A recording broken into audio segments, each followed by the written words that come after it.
Bonjour, bienvenue à cette nouvelle vidéo. Aujourd'hui, j'ai envie de vous parler du thème des allergies et de leur décodage biologique.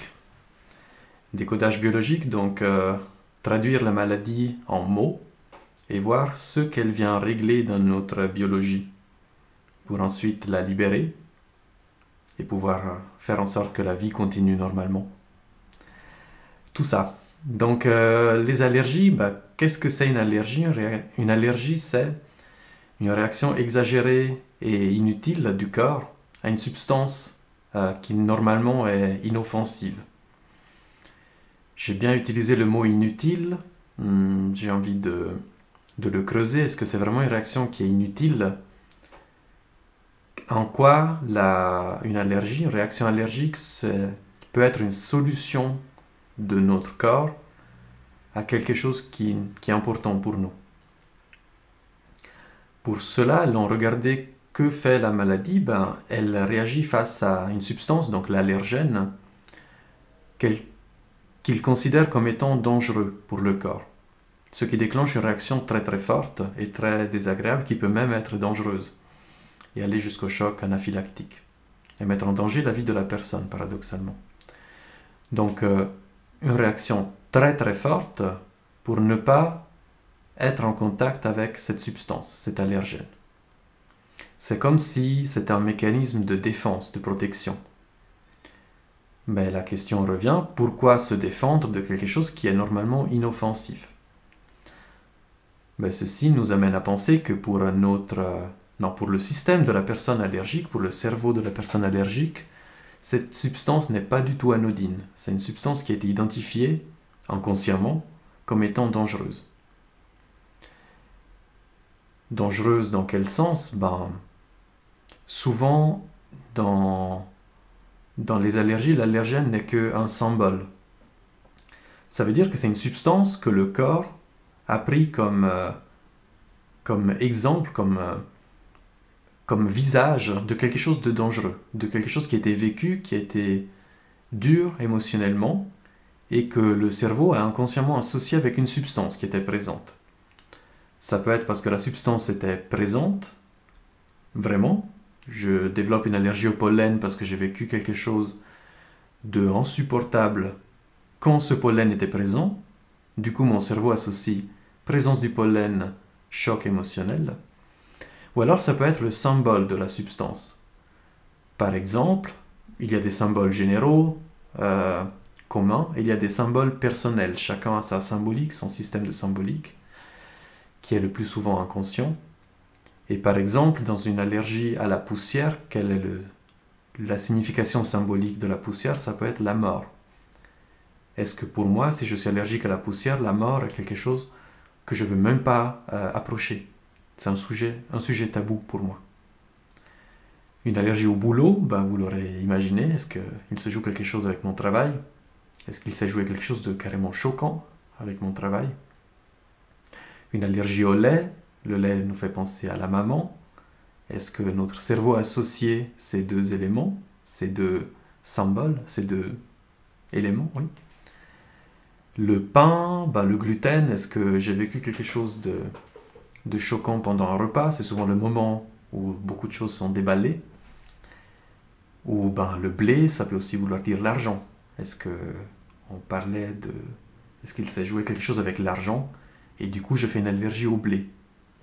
Vous voyez, il y a tout ce système de symbolique que le cerveau utilise, que vous voyez clairement pendant vos rêves. Et pour le cerveau, c'est très réel en fait. Et c'est bien sûr quelque chose d'inconscient. Je ne vais pas choisir de devenir allergique à quelque chose. C'est quelque chose qui se fait tout seul. Et c'est en quelque sorte un mécanisme de protection de notre biologie pour ne pas revivre l'événement qui m'a choqué et que mon cerveau a associé à quelque chose qui était présent, du pollen, un chat, de la poussière, des escargots, il y a vraiment tout, on peut être allergique à tout, des fraises. Le corps, il réagit à cette substance pour ne plus y revenir en contact, ne plus y entrer en contact, et du coup, c'est une protection pour le cerveau pour ne plus revivre ce choc émotionnel. Là, j'ai parlé des symboles. Souvent, c'est juste un élément qui était vraiment présent lorsqu'on a vécu quelque chose de choquant. Et souvent, ce sont des chocs qui touchent à la séparation. Est-ce que j'étais séparé de quelqu'un, d'une maison, d'un lieu, d'un travail que j'aimais beaucoup et qui est du coup identifié par mon cerveau avec cet allergène qui était présent au moment de ce choc. Des indices supplémentaires sont donnés aussi par la partie qui est touchée par l'allergie. Est-ce que c'est mes yeux? Est-ce que c'est quelque chose que j'ai vu ou que je n'ai plus pu voir? Le nez, quelque chose que je sentais plus? La peau, quelque chose avec qui un contact physique est venu en manquer. Donc vous voyez, le corps, il a vraiment sa symbolique, il a vraiment sa façon de travailler ce qui était choquant et que le cerveau n'a pas réussi à résoudre en fait. C'est une solution du corps qui a un certain sens. Chacun a son sens dans son allergie. Là, je donne des lignes générales, des pistes. Chacun a son vécu, chacun a ce qui se joue chez lui, dans son système corps-esprit. Et c'est pour ça que pour aller débloquer ça, pour aller travailler ça, il ne faut pas juste s'arrêter à voilà que symbolise la substance, que symbolise... Enfin, est-ce qu'il y a une séparation avant que cette allergie commence? Mais il faut aller toucher à l'émotionnel précis, au moment précis où il y a eu le choc. C'est comme si quelque chose avait été cristallisé dans le corps, dans l'esprit, et du coup le corps le travaille à sa façon. Et puis pour le débloquer, si la personne est d'accord, parce que le forcer, ça n'a aucun sens, c'est quelque chose qui a été mis dans l'inconscient pour une raison bien précise, ben pour le débloquer, il faut toucher l'émotion précise en fait. Y remettre des mots, l'exprimer, et du coup ça devient possible de délier le symbole, l'allergène, la substance qui était présente et qui rappelle à notre cerveau ce choc, et l'émotion qui n'a pas pu être libérée, dite, travaillée. On peut faire des exercices pratiques pour séparer les deux, et ce sont des exercices qui permettent pour le corps de séparer l'allergène et la souffrance en fait, qui a été vécue mais qui n'a pas été vécue jusqu'au bout, qui n'a pas pu être exprimée.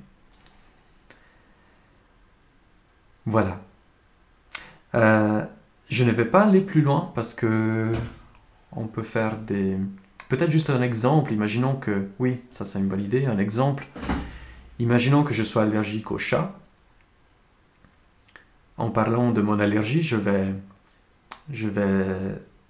peut-être pouvoir me rappeler que j'étais séparé de mon chat quand j'étais petit, que j'aimais beaucoup. C'est un exemple. Et puis que du coup, mon système a associé chat égale souffrance, égale douleur de séparation. Du coup, dès que je vois un chat, ou que mon corps perçoit la présence d'un chat, ben il réagit, il dit je ne veux pas entrer en contact avec cet élément qui pour moi signifie douleur de séparation. C'est une réaction qui est effectivement exagérée, mais pas pour le cerveau. Pour le cerveau, elle a tout son sens. Pour le cerveau inconscient, c'est une protection qui est nécessaire, tellement la souffrance a été profonde, a été forte. Et puis de enfin pouvoir en parler, de l'identifier, de le ramener à la conscience, si moi je suis OK avec ça, si j'ai envie d'y aller en fait, ben je peux enfin comprendre, je peux y mettre des mots, je peux peut-être dire cette souffrance que j'ai vécue et que je n'ai jamais pu dire. Et ensuite, déconnecter en conscience le chat de cette souffrance. Et puis je peux de nouveau approcher des chats sans que ça soit considéré comme un danger par mon système. Et ça c'est un travail qui permet d'exprimer ce qu'on a exprimé et puis de remettre en circulation ce qui n'a pas pu circuler. Voilà, merci pour votre attention et puis j'espère que ça vous a intéressé, que ça vous a donné des éléments intéressants. Et puis, n'hésitez pas à aller sur mon site internet lamaladimeguérit.ch pour plus d'informations sur le décodage des maladies. À bientôt. Au revoir.